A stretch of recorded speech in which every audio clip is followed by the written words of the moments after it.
Hello everyone, and welcome back to the channel that knows nothing. I am Jem. Let's get to it.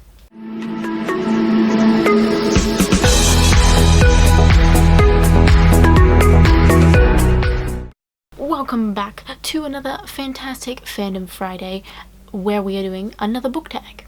And that book tag is Soundtrack to My Life. And let's begin, shall we? We shall. So, number one in this tag is opening credits, and that is your favorite childhood book. And I decided to pick something that wasn't a picture book and wasn't Narnia, which was easier than you'd think. I used to love this series called The Fire Within by Chris DeLacy. I still haven't finished the series. I probably should go back to it. I haven't read it since I was like 10. A long time. It is about dragons. I went through that dragon phase in primary school. Still haven't really left that dragon phase. I love dragons. Anything to do with them, love, love, love. Anyway, it's just a cute little book. It's something that was read to me, not something that I read alone, and it was read to my two siblings as well, and we just really liked it. It was just really fun. Number two in this tag is Warming Up, and that is a book that got you out of a reading slump. And recently, it was The Viscount Who Loved Me, which you would think is really strange, but really it's not. My favorite kind of love thing that happens is enemies to lovers, or like kind of not enemies but like kind of don't like each other to loving each other, because there is a thin line between love and hate, and I'm not sure what that line is, but people tend to cross it a lot. You see it in a lot of things, and I just love it. Bit too much, and so that's why it got me out of my reading slump. I sped through that book. I loved it so much. But I do like the Bridgerton series, as trashy as it is. It's really trashy, but you know, sometimes you need some trash to get out of the garbage. Number three in this tag is School, and that is a book that you read for school but actually ended up loving. And again, I tried to pick something that wasn't a classic. Well, this is kind of a classic, but not one that you would think of, and wasn't Shakespeare, because we read a lot of Shakespeare in school, and I also love Shakespeare like despite school. So I decided to go with A Streetcar Named Desire. It was really good, and we watched the movie to it, which I really did like as well, because they changed the ending. In the ending she ends up back with him, but in the movie ending she just ends up not being with him. She like runs away upstairs. I thought it was really interesting. I really liked all the characters that were in it. They were very like dynamic. They just kind of like worked together, like in the way of story. Not in real life, but in story they were like very interesting. They had layers. I liked it. I don't really have much else to say. I just really liked it, and I liked studying it at the time too. It was just something different. Like, we did a lot of plays in high school, but it was always Shakespeare.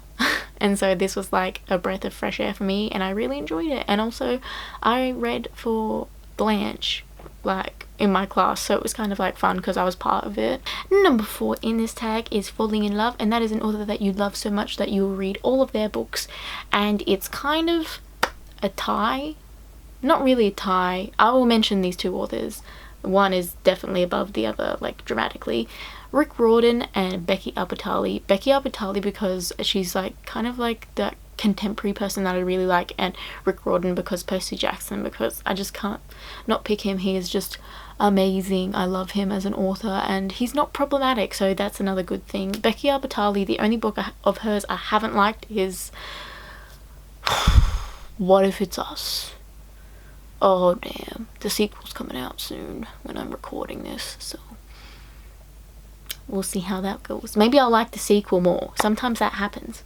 Number five in this tag is Fight, and that is a book with the best action sequences, and I have to pick Game of Thrones for this one. Just the two books I've read, the action sequences have been like so interesting and cool. Like the most recent battle I've read is the Battle of the Blackwater, and that is just so cool because it's from different perspectives. I mean, mainly Tyrion's, but like his experience in the battle was really cool, and I liked it. And I haven't really read many books with like big battles. I know this isn't like that question, it's like a fight scene. But still, I feel like I have to pick a battle for this because that makes sense to me in my mind. No one's going to be picking a fist fight for this one. Just doesn't make any sense. Number 6 in this tag is Breakup, and that is a series that you do not intend on finishing, and I feel like I've been saying it for a while that I'm going to get back on the Divergent train, but I don't know if I'm going to. So I'm breaking up with it. Whew. You can go away. I mean, I don't like to say I'm never going to read a book, but honestly at this point, I've been saying it for years now to you guys, and I don't even know if it's going to happen. Number 7 in this tag is Hanging Out with Friends, and that is a book that you think that everybody should read. And I've picked Percy Jackson because everyone should read it, because it's very good. I don't know why I said that so weird. It's very good, and it's so diverse, and I love it. The world is just so awesome, and so much stuff happens within it, and it's not just about Percy. Like, yes, it is, because he is the main character, but things happen to the other characters that you care about. So like, there's just so many people within the world to care about, and like, it is a pretty big series. Like, there is the Percy Jackson series, and then there's Heroes of Olympus, and then there's like his other series that I care less about. Sorry, Rick. But it's just so cool and fun and like devastating, and like it has all the emotions, and it's just never ending. And it's coming out on Disney Plus soon, I think, a TV series, so that would be cool. Maybe you should read the book before you watch the series. Number 8 in this tag is Breakdown, and that is a book that seriously affected you. Relatable. And for this question, I am going to pick Frankenstein. Now, it might seem weird at first because, like, why? But it is one of the first books I've ever read where I did not side with either one of the characters. Like, I found it so difficult to side with either one of them. Like, it's just, they're both so problematic, and they're both fighting for really strange, weird things. And, like, also, I feel like every Frankenstein movie that's ever been created is not anything like what the book is actually about. Because in the book, he's actually a very attractive man with weird eyes, and for some reason Frankenstein doesn't like his own creation and runs away from it, and it's just a whole thing. And I don't know, I've never seen a Frankenstein movie, but it just doesn't seem right. Any of the remakes I've seen, like the covers, I'm like, that's not what you're meant to look like. Anyway, I had my issues with it because I didn't like not having a side to be on. I always like to fall to one side of the fence. I don't like to be like, oh, I don't know. Like, because I like to have opinions on things, like everybody does. Obviously, there's some things that I don't have to have an opinion on, but I feel like in a book, you always want to have a hero and a villain. And like, people would probably say Frankenstein's the hero and his monster's the villain, but I don't know, Frankenstein is pretty villainous at some points in that book, if you've read it. So it was very confusing to have like two antagonists, and I'm like, is society the villain? Is society the hero? I don't know. Who is hero? Who is villain? It made my small brain implode. Number 9 in this tag is Road Trip, and that is your favorite series of more than 3 books. Now, I'm going to pick 3 as like the minimum number of books that you need to have in a series, like a trilogy. So I'm going to go with the Infernal Devices on this one because I did actually really love it and hate it at the same time. I have a love-hate for that series, but I mainly love it because of Gem. Not many people know, but that's where my YouTube name comes from. Because I didn't want my actual name on the internet for some weird reason when I first started this channel. So now I'm Gem.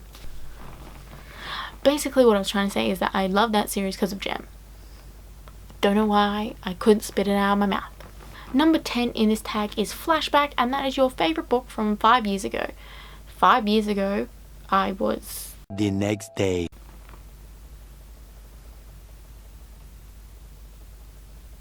I don't know why I was shocked at the answer. I'm 23 at this moment in time, so 5 years ago I was 18, and my favourite book back then was Looking for Alaska. I don't know why.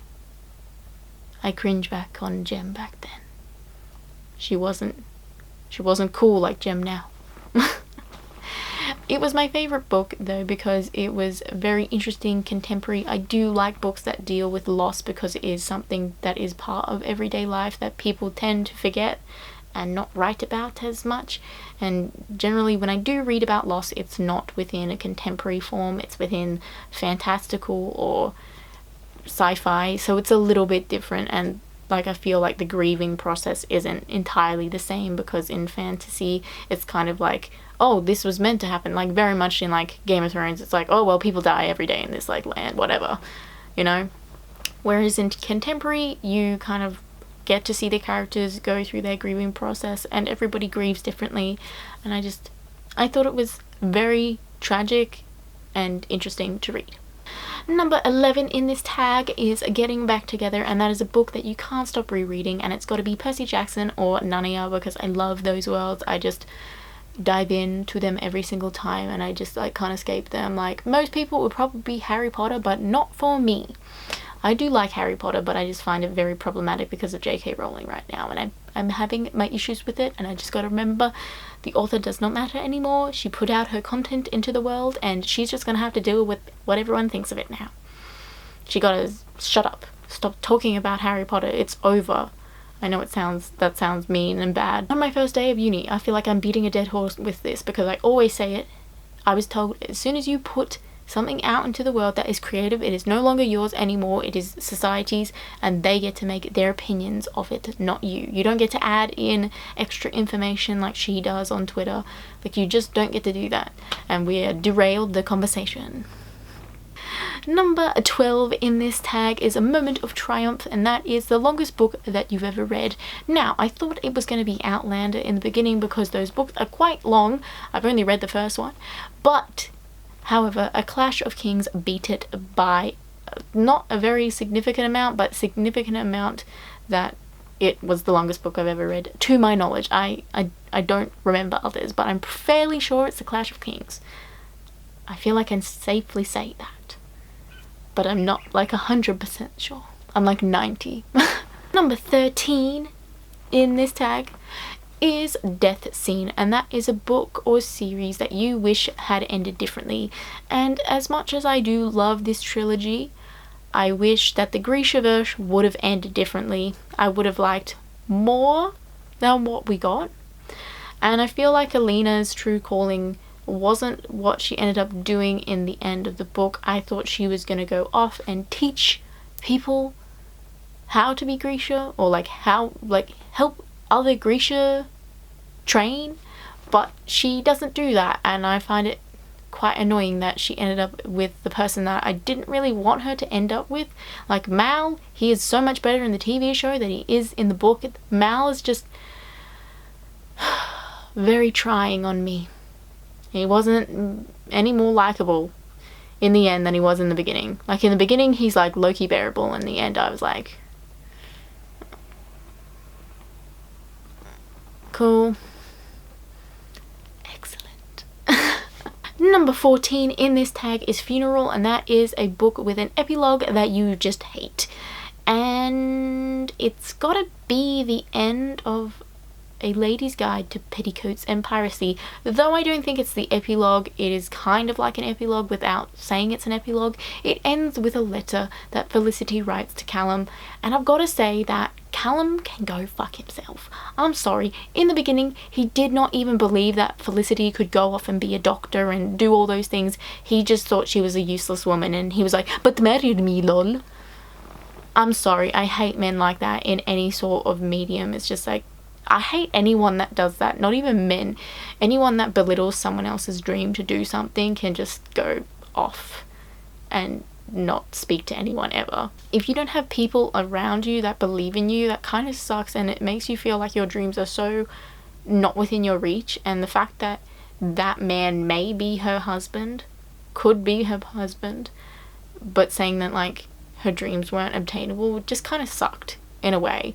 And the fact that she's writing a letter to him apologizing, I felt like it was very forced and not needed. Also, like, I felt like the end of that book was so like opening it up for her and Sim to potentially be together. So the fact that she's even writing to this dude, it makes me confused and I don't get it. Also, I don't know why it ended with the letter. Like, I was perfectly happy with Felicity not being with anyone in the end. Like, if I had to pick someone she wanted to be with, it would be Sim, because I feel like their relationship makes more sense to me than her and Callum. Callum doesn't seem supportive at all, while Sim feels like a way more of a support system for Felicity, and it just bothered me, that letter. Like, I'm one of those people that doesn't really apologize even when I'm wrong, like, and I just felt like that was icky, and he wasn't even like relevant since the beginning of the book. I was just like, why are you why are you messaging him? Why you message him? Why are you writing to him? Stop. You are a powerful woman and you will be a doctor, Felicity. Probably. I hope you are in the next one. Anyway, guys, that's all I've got for you today. Please like, subscribe, because that is always nice, and I will see you next time. Goodbye.